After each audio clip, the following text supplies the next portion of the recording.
We've been casing the joint and we're in a jam. A door jam, actually. In today's video, Corey's going to show you how to replace your old, crusty, dirty, beat up, nasty, greasy old door casings with sparkling new ones. I'm Danielle and welcome to De-cor Homes.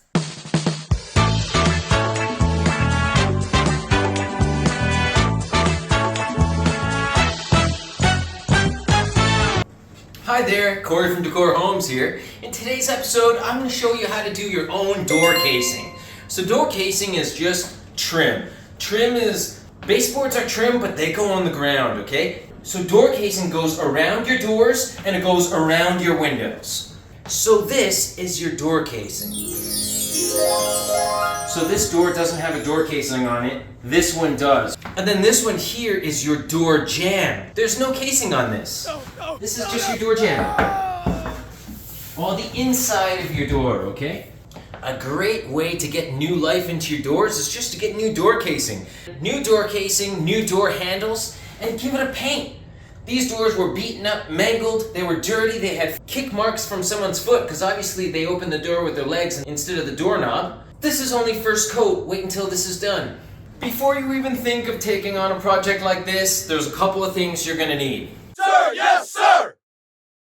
My go-to, my speed square. The speed square I use so many times, and my speed square has a bunch of different features. It has little ripples and stuff so that I can make measurements and mark off long lengths of board super easy. Second thing you need is a measuring tape.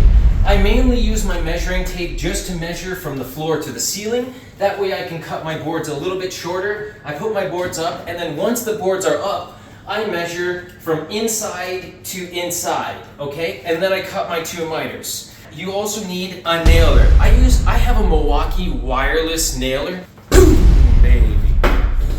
Oh.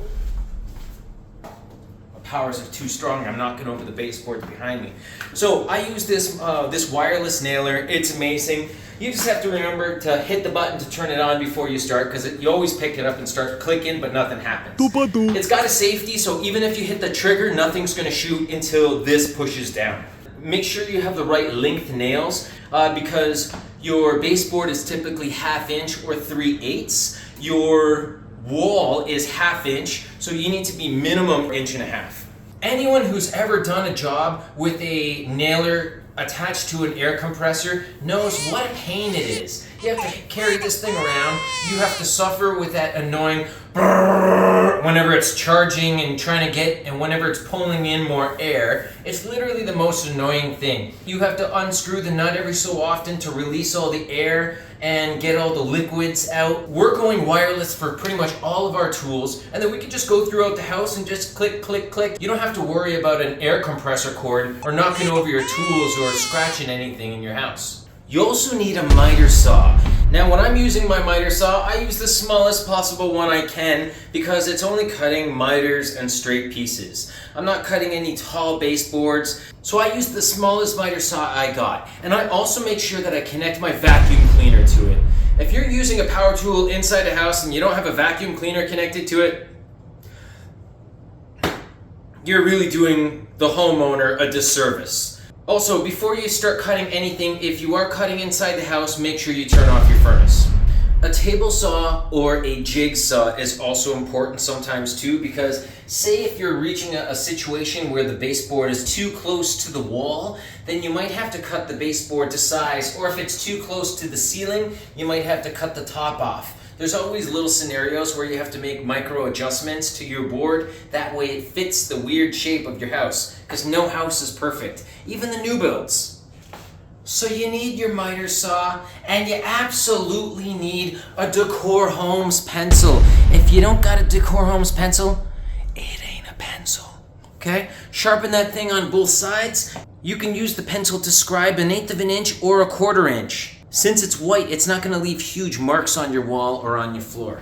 So every single door takes 5 pieces of door casing, okay? So we got one door casing here, one here, okay, that's 2 full pieces. This is a 1/2 piece. That's 2.5. If we end up having to do the door casing on the other side, there's another 2.5 Boom, you got 5 pieces of door casing. So assuming you don't make any mistakes, it should take 5 pieces of door casing per door. If you're buying a contractor pack like we did for $51, it's about, let's say, $5 per piece. So each door will require about $25 plus tax worth of door casing, okay? So if you have 4 doors, it'll cost you $100 for door casing. Pretty simple. The door casing that we chose to put on today is a flat stock casing. It comes in a contractor pack, so the best part is, instead of buying each piece for $10 to $20 each, we ended up getting a 10 pack for $51. Talk about huge savings, right? $5 a piece.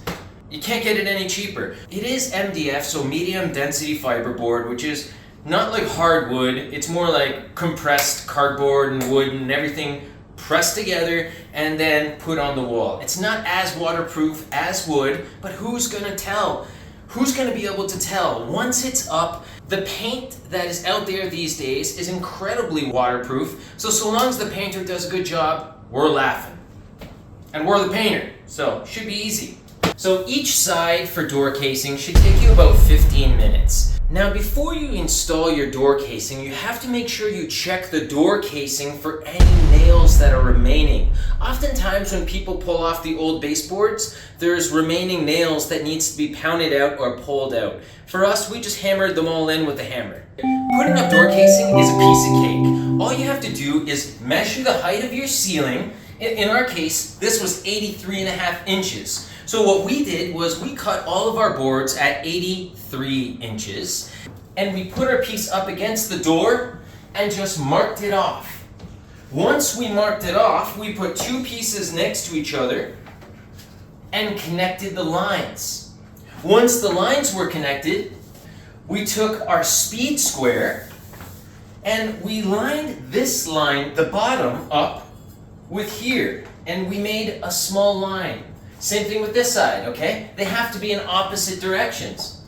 If they're facing the same way, you got a problem. And then once everything is all cut, you put the 2 pieces in place, and then you take a measuring tape to measure from inside to inside. Once your 2 inside lines are marked, you do a miter cut on one side, a miter cut on the other, put it right on top, and it should fit perfectly like a hat. Take your measuring tape. You measure from inside to inside. In our case, it's 30 5/8. So 30 5/8. Whenever we cut our board in half, we always cut it in half by using a miter.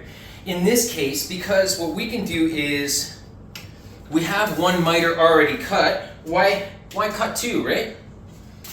So what I do is I mark my measurement, 30 5/8. I just put a small line there. Then I take my speed square, I put it directly on this line, right on perfectly. Right there. De-cor Home pencil is a must. Let's go make our cut. Fits like a glove. Not too bad, right? Now when I'm installing my door casing, I always make sure that they're like 1/8 of an inch away from the inside of your door jamb. So this is your door jamb here. What I do is I make sure that there's a little space in between here. Like this one here, you could see it pretty plainly. See this little space here? I make sure that it's not exactly lined up, but there's about 1/8 of an inch or 3/16 of an inch. I also match that up here. There's a little bit of space in between there, just in case things shift around. Now, what I've seen is that sometimes people put their door casing completely flush to their door jamb, but as the winter and summer seasons hit, expansion and contraction happens, and sometimes I've seen where the baseboard's a little bit on the inside of the door jamb, which you do not want. You always want your door casing to be a little bit outside of your door jamb. Once you're done doing your door casing, you use spackle to fill the nail pops, that way you can sand it smooth, and you use a crown molding caulking, so that way you could fill the gaps all the way around. You use the spackle on the front of the face, and you use the caulking all the way around the outside. Pretty basic. The reason why we use the spackle is that after we apply it, we can sand it afterwards to a beautiful smooth finish, and you paint it so that you could never see the nails. One pro tip, when you're using one of these nailers, keep in mind, the nails are about this long. Boom, check it out, right? Since these nails are so long, when you're fastening in these baseboards, you definitely don't want to have your hand up close. When you're nailing, these nails could hit the screw that was used to fasten your door jamb on, and as soon as it goes straight and hits the screw, it turns directions and it could go right through your finger. I've seen it happen. It's disgusting. You don't want to be that person, okay? So when you're putting on your baseboards, you nail it on, but have your hand a good distance away, and also make sure you're using some glasses, because I've also seen these things projectile across the room, and you'd hate to be that person looking like a pirate for the rest of your life because you didn't want to wear a pair of safety glasses. One thing you got to keep in mind is that when you make your pencil mark, make sure you know which side you want to cut on, okay? Because an eighth of an inch can make a big difference, or a 16th of an inch can make a big difference. So make sure you're cutting on the right side. Another thing you want to keep in mind is when you're carrying around your baseboards and your door casing, you have to make sure that you don't drag it on the ground. Because these things are pre-primed, they're going to leave white marks all over your floor. So make sure you pick that product up.